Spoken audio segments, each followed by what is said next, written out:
Hey team, Blake Sargent here, and today I'm going to share with you a bit about environment learning versus alphabet learning. They're very different.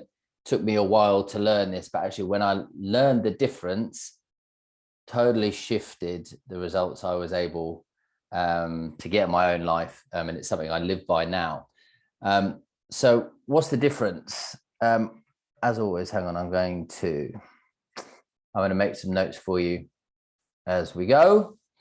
But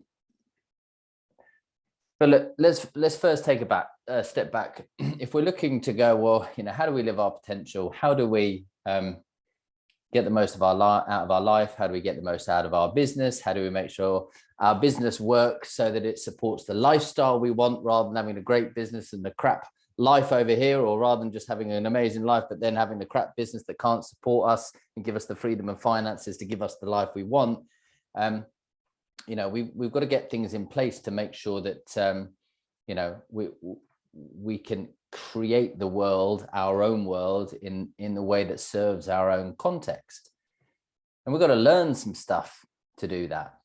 Like I said, there's alphabet learning, there's environment learning. I used to do a load of environment learning. I got into business, I got into personal development about 15 years ago. I got into coaching 24 years ago. I'm 39 now. When I was 15, I qualified as a cricket coach, then I did another cricket coaching qualification. Then I did hockey, tennis. I did 3 tennis ones before I then moved into life coaching qualifications, NLP, business coaching qualifications and all that lot. But in the early days, I did a lot of environment learning. Now they say, look, you become the average of the 5 people you spend the most time with. And the number one biggest predictor to success is environment. Meaning, if you plant a tree somewhere, depending on the soil it's in and the environment that's around it will determine how tall it will grow. Just like when we look at a fish always grows to the size of its tank. So its environment is its determining factor. And so what we're able to do nowadays, which wasn't so much a thing in the past, is, if we don't happen to have Richard Branson as our neighbor, if he's not our environment, if we don't get to hang out with incredible business owners every day, we've got to find ways to create that mental environment for ourselves. Maybe we do have some friends or family members who are naysayers, who, don't really support our environment. And we know they're not a great influence with them, but we just can't just get rid of them.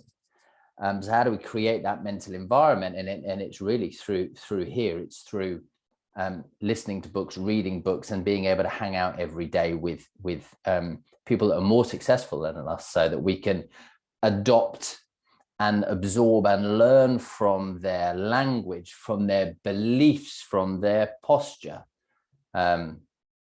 And maybe we're watching videos of people, so we actually nowadays we have access to endless information, and we've got to make sure that what goes in here feeds us.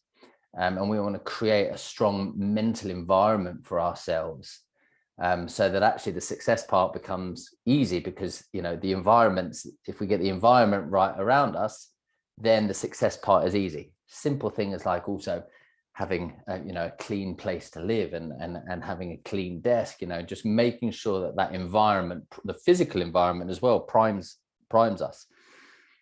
So environment learning is what I learned, it termed as just in case learning, right? There's 2 types of learning. This is another model, which is the first way I learned it, which is just in case learning versus just in time learning. Just in case learning is we read a load of books, we read a load of personal development stuff, we listen to podcasts and stuff, just in case one day we might need that knowledge that we've got, and that's cool. The good thing about that kind of learning is, again, we really just want to have that mental environment where we're listening to and hanging around with successful people. We're listening to the way they think, we're listening to the way they speak, we're absorbing their beliefs. And then there's just in time learning, which is much more specific. It goes, hang on, right now, what is the one thing I need to learn? to either take my life, my business, my health, my fitness, whatever, to the next level. And we specifically go and find that piece of knowledge, and we go and learn from someone, so that we know we have the knowledge just in time, just in the time that we need it. And so that's the precursor to how I learned this many years ago. And I heard it more recently, probably better put as alphabet and environment learning, or it's actually called, you need to get an A to Z coach, right? I've just heard the alphabet learning. So environment learning, again, it's great over here, but it's quite non-specific. We listen to podcasts, we listen to books, all that sort of stuff. And it's good. It feeds our soul and, it makes us feel good. It provides motivation, inspiration. It's a good mental environment.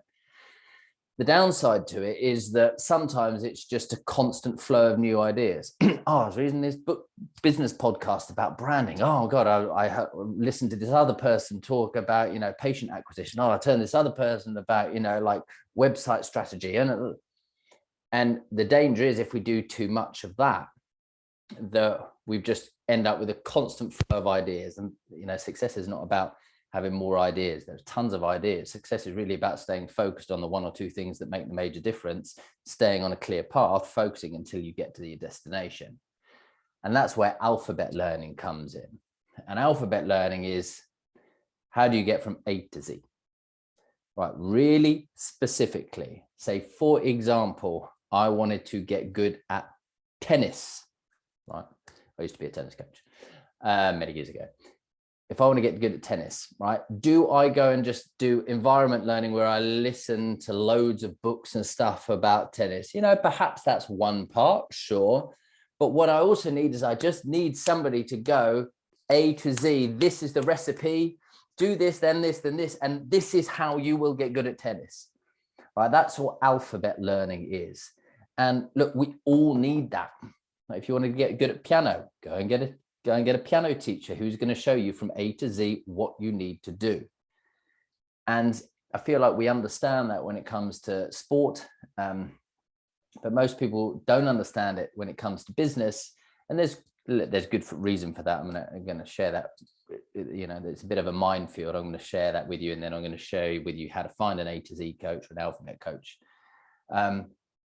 But we've got to find someone. Well, you've got two options. You can try and work it all out for yourself. It's going to take you a long time. Or you can actually find somebody who's going to show you how to get from A to Z, and you need to be able to get in a position where you trust that person implicitly. Whatever they tell you to do, you're going to do that. Like Usain Bolt with his coach, or Michael Phelps with his coach. You find the coach, or you find the person who's had the results before, or can prove that they can get you the results, and then you follow what they do.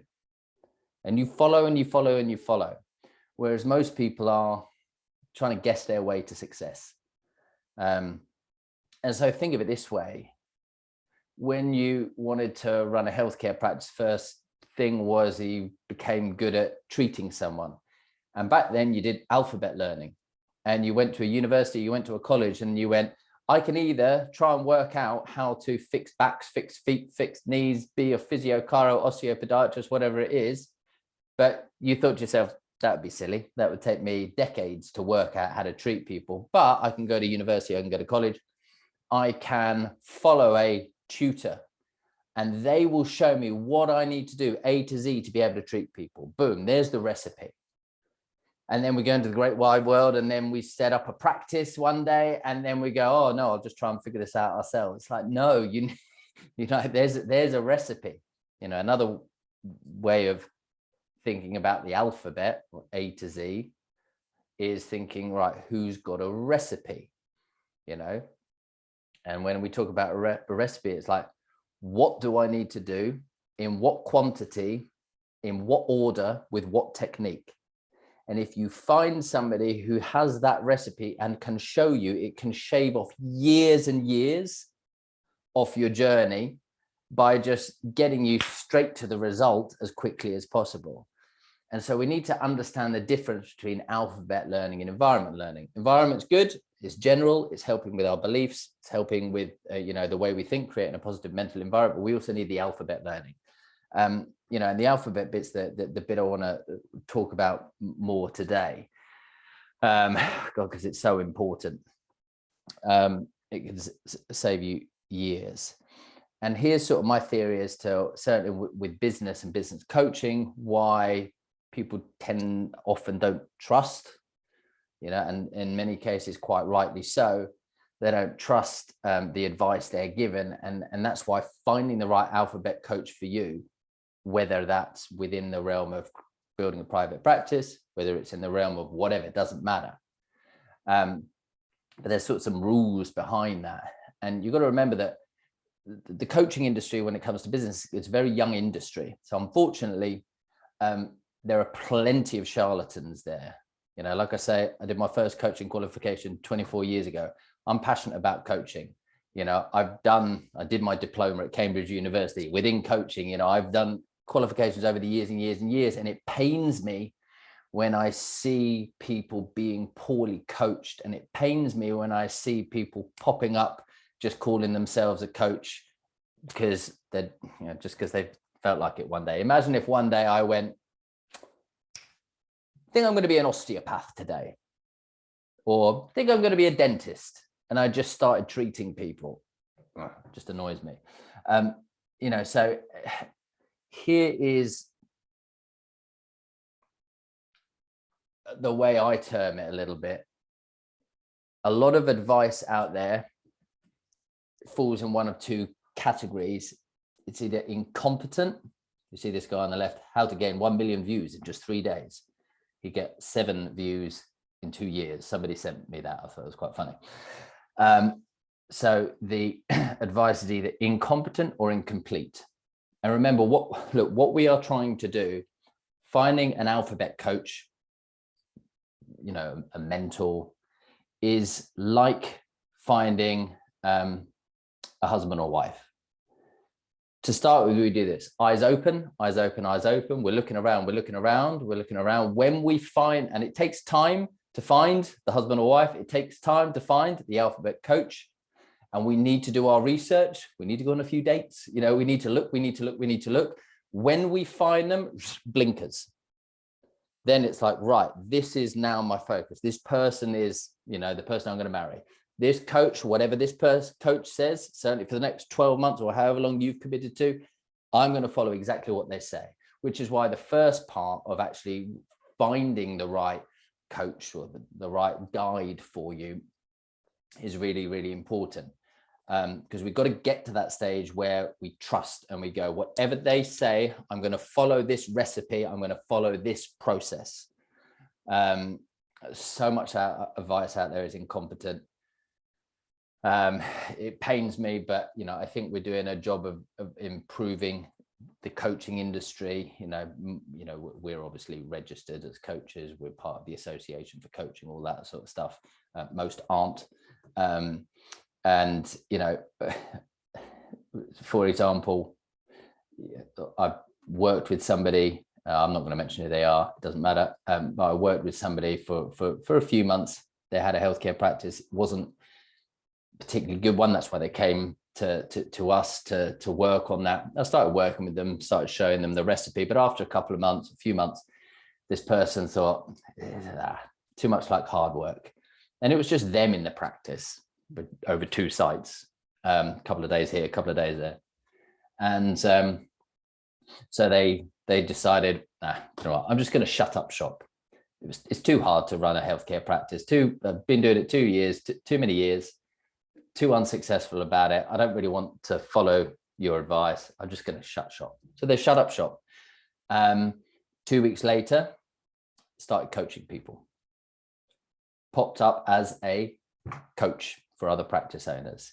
So it is a minefield out there, and that's not the only. It won't be the last either. That I've got my finger on the pulse in the industry. I'm part of mastermind groups. I've been in the industry a long time now.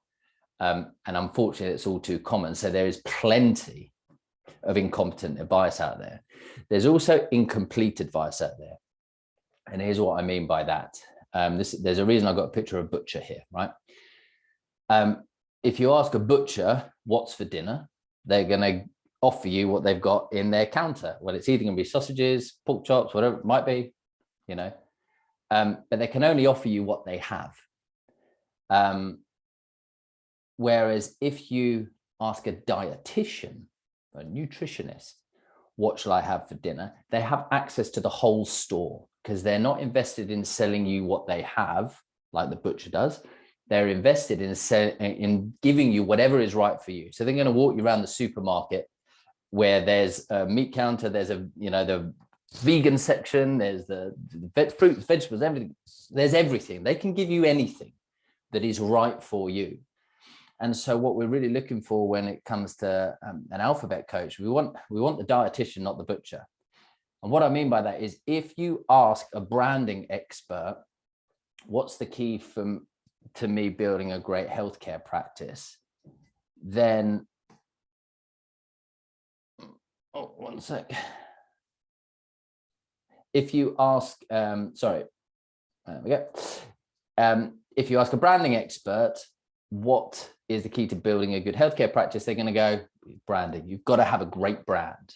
And you're going to buy into that. You go, well, this person is an expert. They know what they're talking about. And within their context, like the butcher, they're right. Oh, you need but that's all they know. If you ask an SEO specialist, what is the key to running a great healthcare practice? They go, oh, you've got to have great SEO. You ask somebody who's good at social media, and they're going to go, you've got to have a great online presence. You've got to have great social media.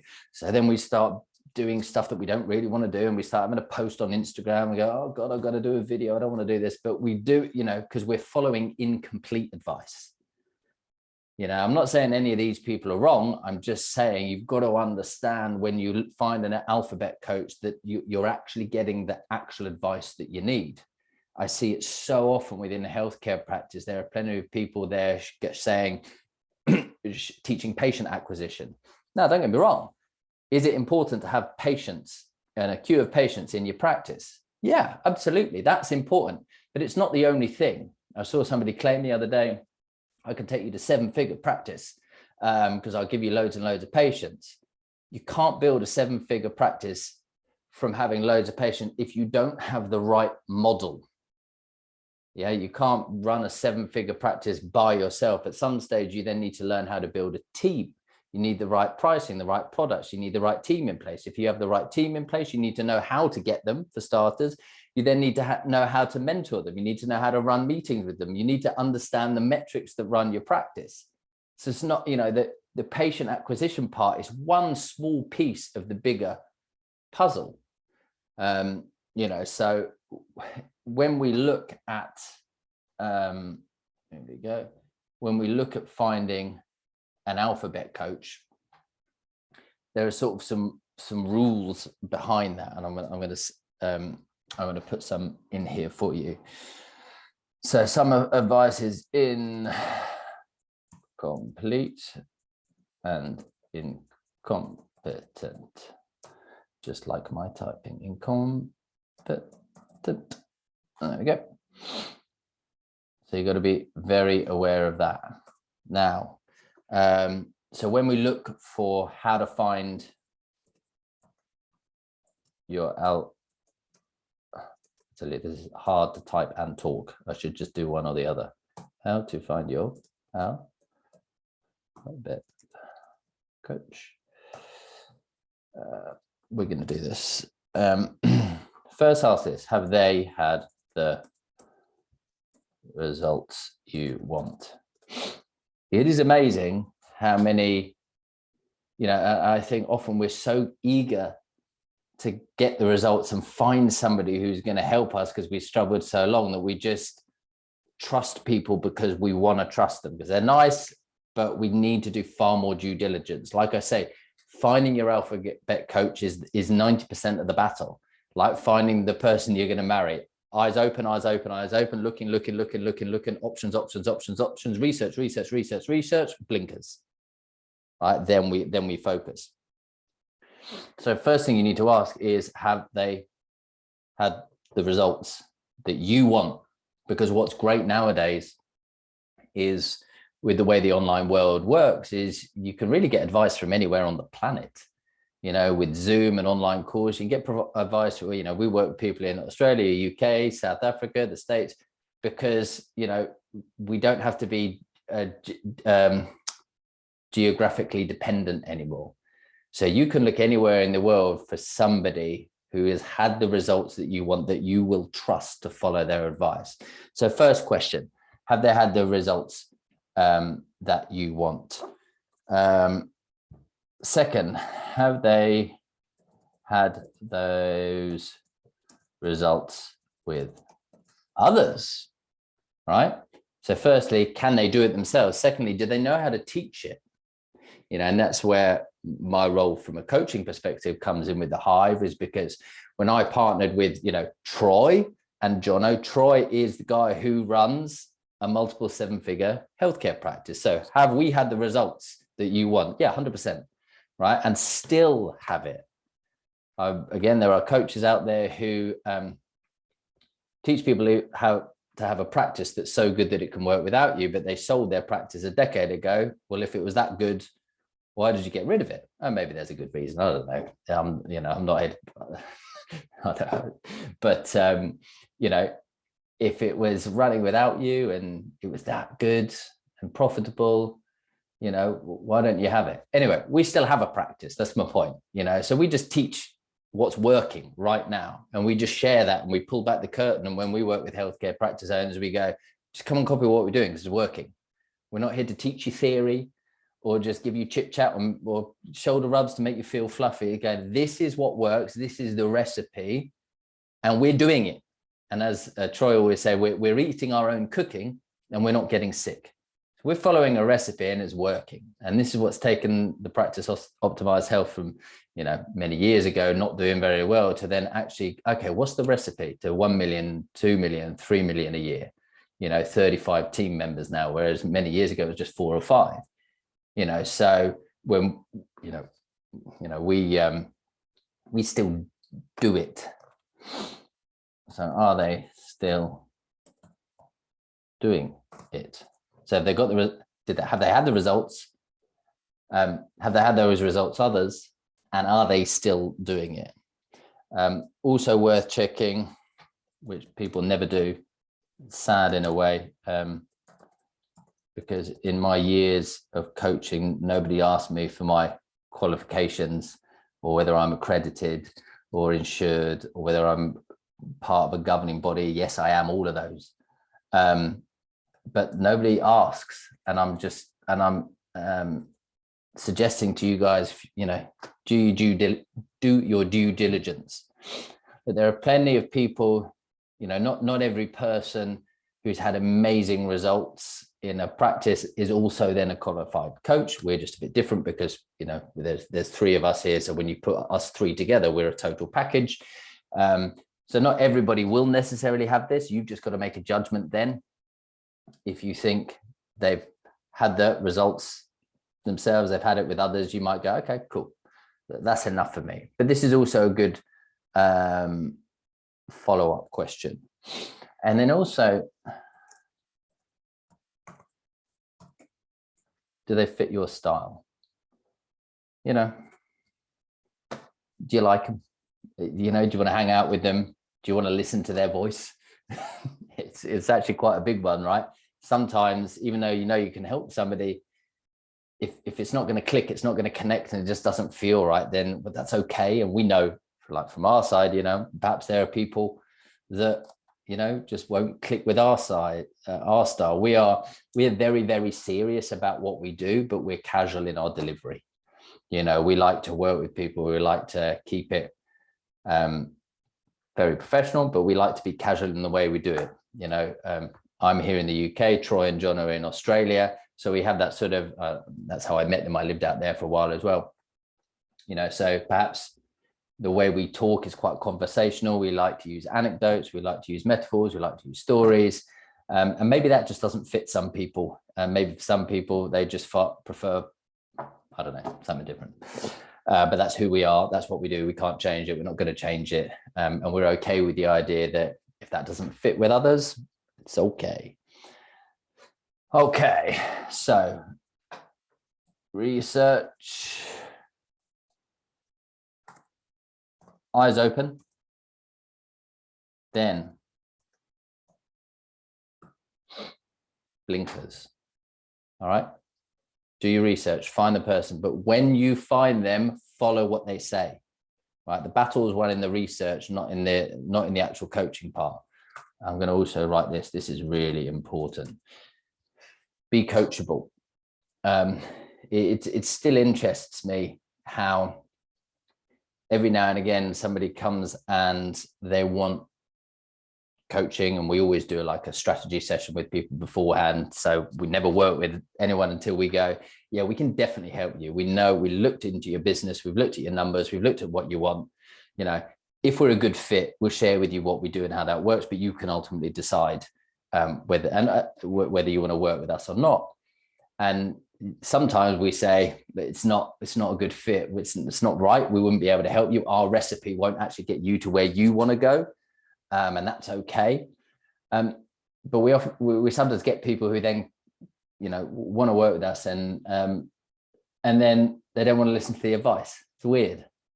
So they want the support, but they're so tied up often in needing to have their own answers and needing to do it themselves that they don't listen to the advice. Often where this happens is with people who are really good at what they're doing practitioner-wise.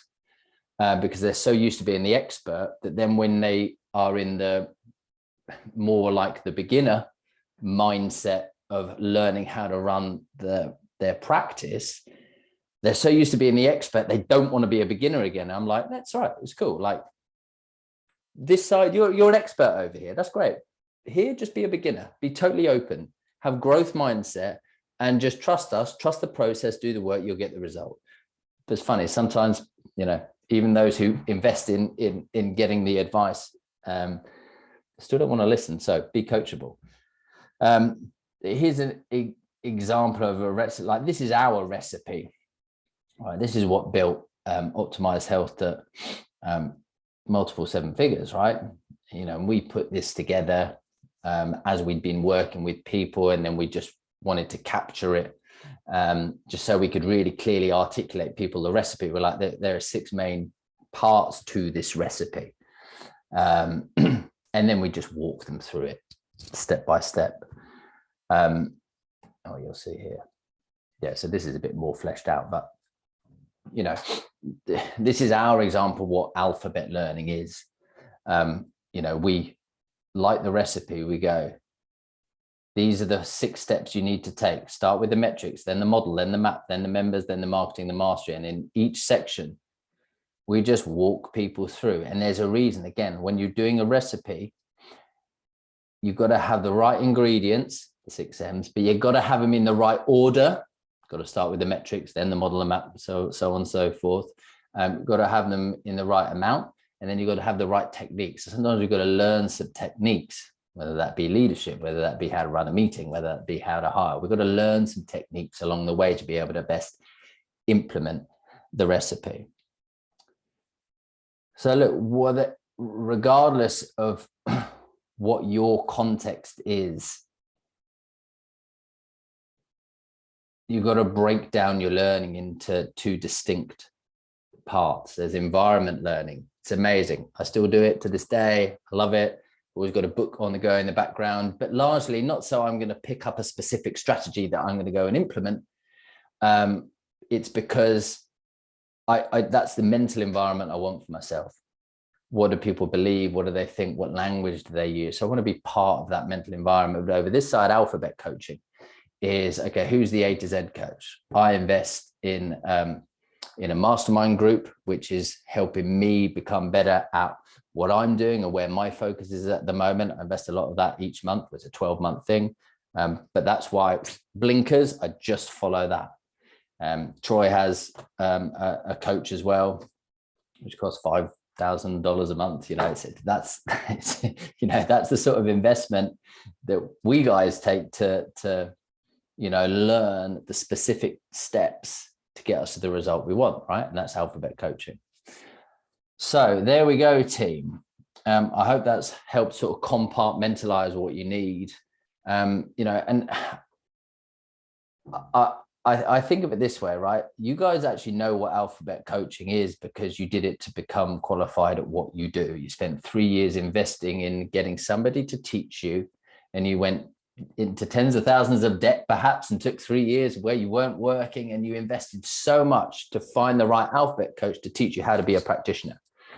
If you want a healthcare practice that really works, you need to do the same in that, or whatever area of life, whether you want to learn piano, whether you want to learn cycling, whatever it might be. You need an alphabet coach just to shave off years of unnecessary work and guesswork.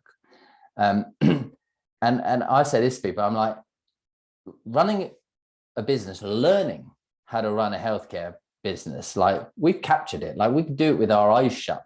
Just follow our recipe. That's all we do. We do it right now. Do you just want to copy? That's the easy part. This is hard. What you guys had to learn to be able to treat people, anatomy, how to fix people, that's complex to me. Like that is, if you can do this, so you can learn this, then running a business is easy. Learning how to run a practice is easy, because it's far more logical. And like I say, it's a recipe. And what's great about healthcare practices is we're not setting up the next Twitter or the next Facebook. It's a tried and tested business model, which evolves slowly, but is largely, very, very similar, regardless of where you are on the planet, regardless of where you are in the country, regardless on the model that you really want. Like, it's tried and tested. We're not organizing a lunar landing here. So within healthcare practices, having a recipe, like it's the easy part. It was certainly easy for us, because we do it day in, day out. We've done it for years. So there we go. That's my video for this week, just to help distinguish between alphabet and environment learning. Make sure you are aware of what is incomplete advice. Be aware of what is incompetent advice, because there's plenty of it out there. And then when you look at finding your alphabet coach, your alphabet learning, here are some of the bits to look out for. And then when you find that person and you commit, and it doesn't happen overnight, but then we put blinkers on and we go, right, next 12 months, whatever this person says, there's no point me investing and then not doing what they say. Whatever this person says, this is what I'm going to do. So blinkers on, be coachable, and I'm sure it will get you to your destination. There we go, team. See you next week.